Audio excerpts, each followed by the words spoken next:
ओम श्री परमात्मने नमः। अथ तृतीयो अध्याय अवतरणिका। श्रीमद् भगवत गीता का उपदेश मनुष्य मात्र के अनुभव पर आधारित है।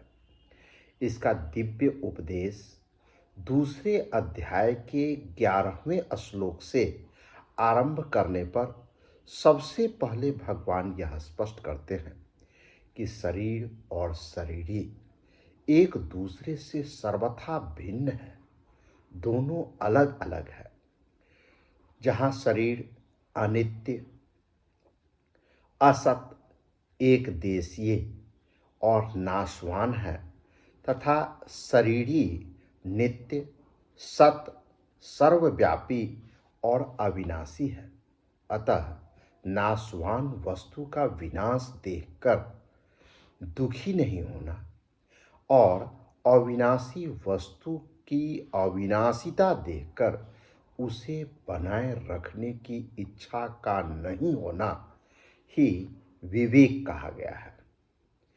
कर्मयोग, ज्ञान योग और भक्ति योग, तीनों ही योग मार्गों में विवेक की बड़ी आवश्यकता है। मैं शरीर से सर्वथा भिन्न हूँ, ऐसा विवेक होने पर मुक्ति की अभिलाषा जागृत हो जाती है।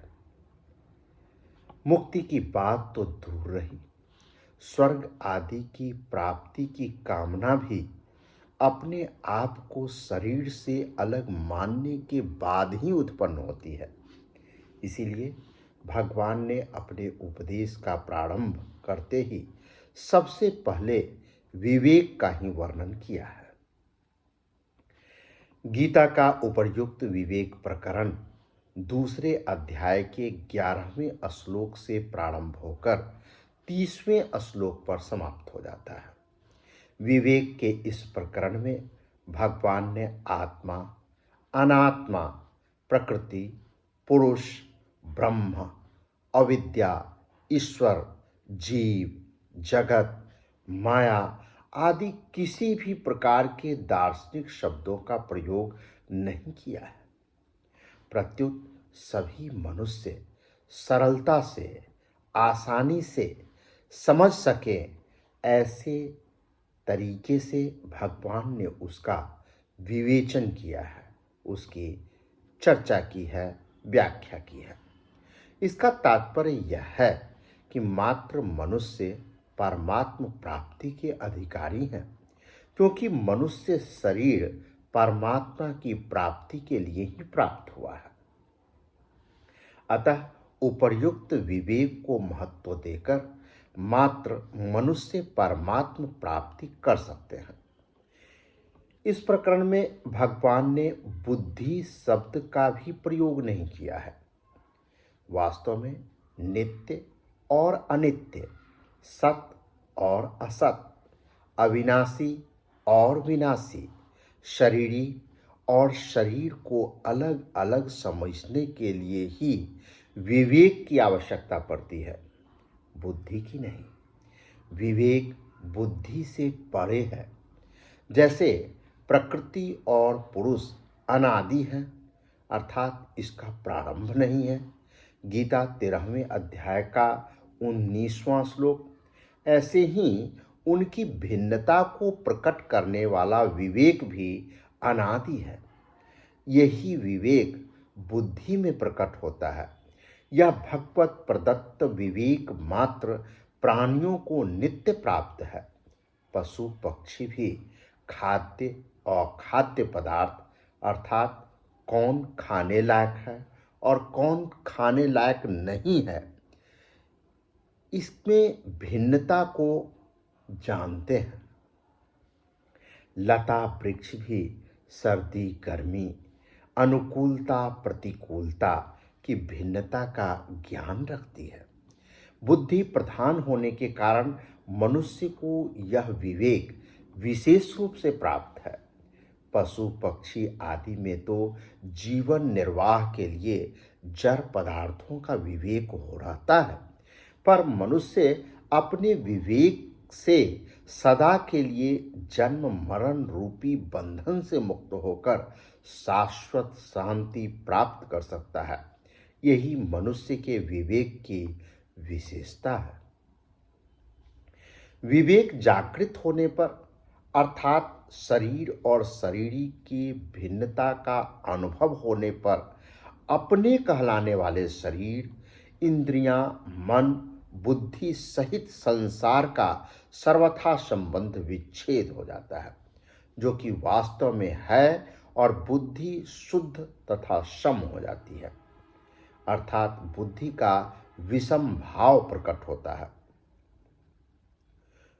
बुद्धि का विषम भाव मिट जाता है। कर्मयोग में बुद्धि के एक निश्चय की प्रधानता है। व्यवसायात्मिका बुद्धि रेके, गीता 2 अध्याय के 41वें श्लोक में।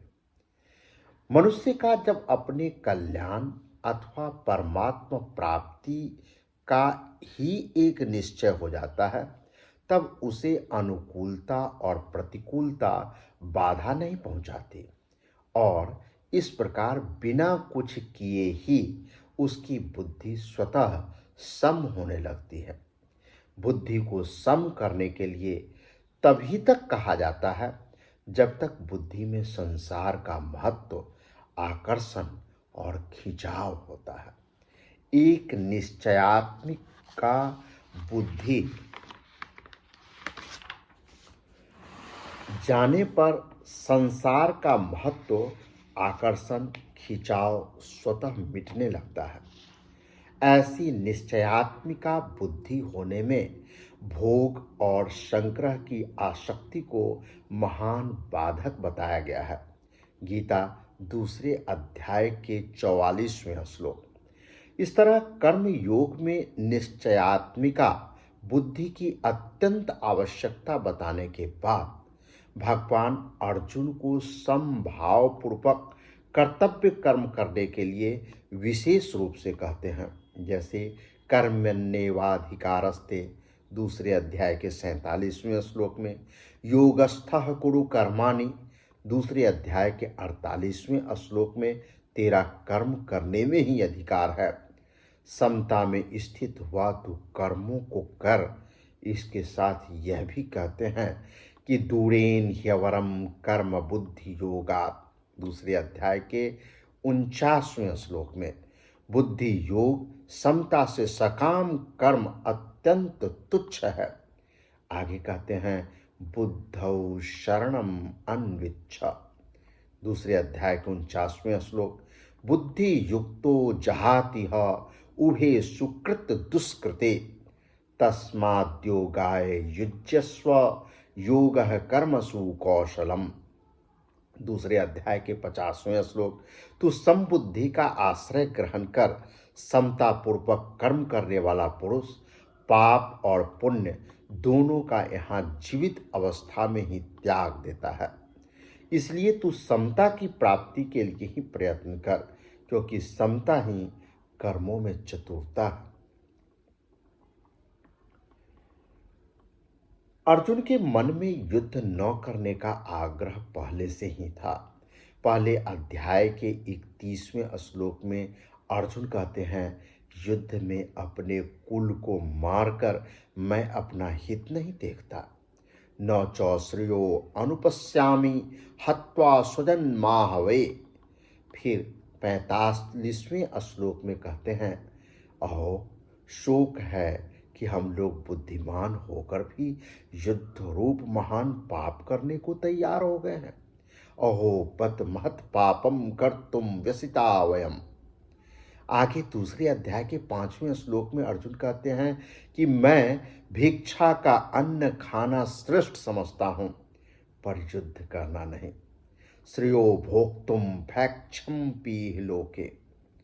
और 9वें श्लोक में तो भगवान की आज्ञा उत्तिष्ठ परंतप 2 अध्याय के 3 श्लोक के विरुद्ध अपना निर्णय ही सुना देते हैं कि मैं युद्ध नहीं करूंगा, न योद्ध से। गीता 2 अध्याय के 9वें श्लोक में यह नियम है कि अपना आग्रह रखने से श्रोता वक्ता की बातों का आशय अच्छी तरह से नहीं समझ सकता। यही कारण है कि अपना युद्ध न करने का आग्रह रखने से अर्जुन भी उपर्युक्त प्रकरण में भगवान के वचनों का आशय अच्छी तरह से नहीं समझ सके। अतः अर्जुन को भगवान के वचन मिले हुए से जान पड़े। इसलिए भगवान का अभिप्राय क्या है, वे मेरे कल्याण के लिए कौन सा साधन श्रेष्ठ समझते हैं, इसका खुलासा कराने के लिए अर्जुन आगे के 2 श्लोकों में भगवान से प्रश्न करते हैं। ज्यायसि चेत कर्मणस्ते मता बुद्धिर्जनार्दन तत्किं कर्मणि घोरे मां नियोजयसि केशव। व्यामिश्रेणेव वाक्येन बुद्धिं मोहयसीव मे तदेकं वद निश्चित्य येन श्रेयो अहमाप्नुयाम्। अर्जुन बोले, हे जनार्दन, अगर आप कर्म से बुद्धि अर्थात ज्ञान को श्रेष्ठ समझते हैं तो फिर हे केशव, मुझे घोर कर्म में क्यों लगाते हैं? आप अपने मिले जुले जो वचन हैं वो मेरी बुद्धि को और भी दिग्भ्रमित कर रही है। मैं मोहित होता जा रहा हूं। अतः आप निश्चय करके उस एक बात को कहिए जिससे मैं कल्याण को प्राप्त हो जाऊं। जनार्दन, इस पद से अर्जुन मानो यह भाव प्रकट करते हैं कि हे श्री कृष्ण, आप सभी की याचना पूरी करने वाले हैं, अतः मेरी याचना को अवश्य पूरी करेंगे। ज्यायसि चेत कर्मणस्ते नियोजयसि केशव। मनुष्य के अंतःकरण में एक कमजोरी होती है कि वह प्रश्न करके उत्तर के रूप में भी वक्ता से अपनी बात अथवा अपने सिद्धांत का ही समर्थन चाहते हैं। इसे कमजोरी इसलिए कहा गया है कि वक्ता के निर्देश का चाहे वह मनोनुकूल हो या सर्वथा प्रतिकूल, पालन करने का निश्चय ही शूरवीरता है। शेष सब कमजोरी या कायरता ही कही जाएगी। इस कमजोरी के कारण ही मनुष्य को प्रतिकूलता सहने में कठिनाई का अनुभव होता है। जब वह प्रतिकूलता को सह नहीं सकता तब वह अच्छाई का चोला पहन लेता है, अर्थात तब भलाई के वेश में बुराई आती है। जो बुराई भलाई के वेश में आती है उसका त्याग करना बहुत ही कठिन हो जाता है। यहाँ अर्जुन में भी हिंसा त्याग रूप भलाई के वेश में कर्तव्य त्याग रूप बुराई आई है। अतः वे कर्तव्य कर्म से ज्ञान को श्रेष्ठ मान रहे हैं। इसी कारण वे यहाँ प्रश्न करते हैं कि यदि आप कर्म से ज्ञान को श्रेष्ठ मानते हैं तो फिर मुझे घोर युद्ध कर्म में क्यों लगाते हैं?